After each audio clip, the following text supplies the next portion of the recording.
পাঁশকুড়ার পিতপুরে মাতারা ফ্যামিলি রেস্টুরেন্টের আড়ালে মধুচক্রের ব্যবসা দীর্ঘদিন ধরেই চলছিল। গোপন সূত্রে খবর পেয়ে মঙ্গলবার পূর্ব মেদিনীপুর জেলা পুলিশ পিতপুরের মাতারা ফ্যামিলির রেস্টুরেন্টে হানা দেয়। এদিন মঙ্গলবার বিকেল থেকে রাত পর্যন্ত অভিযান চালিয়ে মোট 8 জন অর্থাৎ 4 জন মেয়ে এবং 4 জন ছেলেকে গ্রেপ্তার করে পুলিশ। পাশাপাশি ওই হোটেলের 3টি রুম সিল করে দেওয়া হয়েছে। আজ সকালে পাঁশকুড়া থানা থেকে অভিযুক্তদের তমলুক কোর্টে নিয়ে যাওয়া হয়।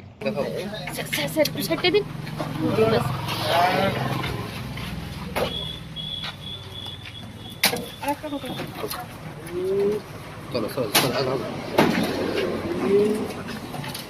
আরেকজন আসছে আচ্ছা পিছু পিছু ঠিক আছে চার চার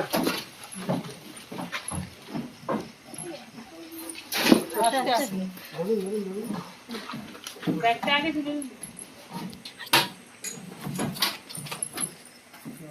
গেট বন্ধ করো।